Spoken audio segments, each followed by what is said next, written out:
अस्सलाम वालेकुम नाजरीन, आप सभी दोस्तों को हम काइट टीवी पर खुशामदीद कहते हैं। ड्रामा सीरियल मेरा रब वारिस के नेक्स्ट एपिसोड नंबर 28 में आप सभी दोस्त देखेंगे कि यहाँ पर निम्रा किंजी से मिलने के लिए जाती है और किंजी उसे कहती है कि तुम ये तो पता कर लो कि वो तुमसे मोहब्बत भी करता है कि नहीं।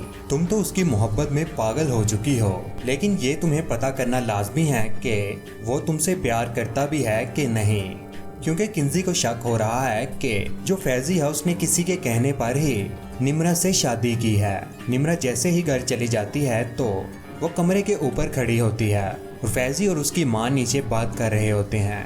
फैजी की माँ फैजी से कहती है कि उसको शक हो गया है कि तुम किसी और से मोहब्बत करते थे। फैजी की माँ फैजी को यह भी समझाती है कि निम्रा तुमसे बहुत ज्यादा मोहब्बत करती है, तुम्हें इस बात का ख्याल रखना होगा कि उसे कभी भी कुछ पता ना चले। तो आगे से फैजी अपनी माँ से कहता है कि क्या उसे शक हो गया है। ये सभी बातें ऊपर निम्रा सुन लेती है और निम्रा को पक्का यकीन हो जाता है कि वाकई ही फैजी ने किसी और के कहने पे मेरे साथ शादी की है और किसके कहने पर उसने मेरे साथ शादी की है। किंजा ने निम्रा के दिल में शक पैदा कर दिया है और ये बात सुनने के बाद खुद निम्रा को यकीन हो जाता है कि फैजी ने किसी और के कहने पर मेरे साथ शादी की है, वो मुझसे मोहब्बत नहीं करता। ये तो निम्रा को पहले ही मालूम है।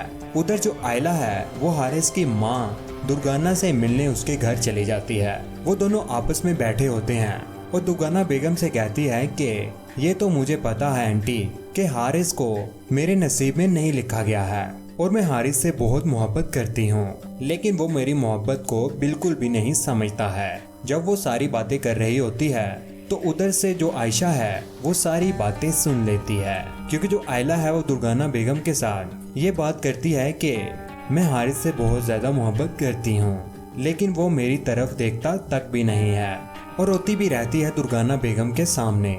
और जैसे फिर आयला वापस जाने लगती है तो फिर आयशा उसे कहती है कि हारिस तुम्हारे नसीब में नहीं है और ना ही वो तुमसे मोहब्बत करता है। तुमने जो अपने दिल में गलतफहमी बैठाई हुई है उसे निकाल दो तो ही बेहतर होगा।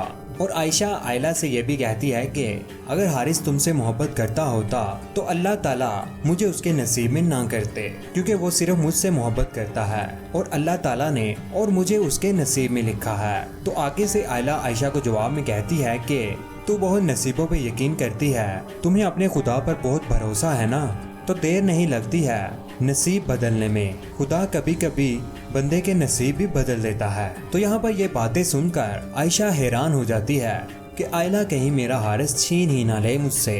तो दोस्तों, आप सभी दोस्तों को क्या लगता है कि वाकई ही जो आयशा है क्या उसका नसीब बदलने वाला है? क्या वो हारिस से दूर होने वाली है? क्या उसकी जगह आयला आने वाली है? हमें नहीं लगता कि ऐसा कुछ भी होगा, क्योंकि जो हारिस है वो आयला से मोहब्बत नहीं करता, वो सिर्फ और सिर्फ आयशा से मोहब्बत करता है। अब जो हारिस है उसको आयशा और फैजी के रिश्ते पर भी शक होने लगा है। तो दूसरी जानिब जब निम्रा को पता चलेगा तो उसका क्या रिएक्ट होगा? अपनी कीमती राय का नीचे कमेंट सेशन में जरूर इजहार कीजिएगा। वीडियो को लाइक कीजिएगा और हमारी वीडियो आप सभी दोस्त अपने सभी दोस्तों के साथ जरूर शेयर किया करें। चैनल पर अगर नए हैं तो चैनल को सब्सक्राइब करने के बाद बेल का बटन जरूर दबाइएगा। उसका फायदा ये होता है फ्यूचर में हम कोई भी वीडियो डालेंगे वो आप तक जल्द पहुंच जाएगी। अपना ख्याल रखिएगा, दुआ में याद रखिएगा। अल्लाह हाफिज, अल्लाह निगहबान।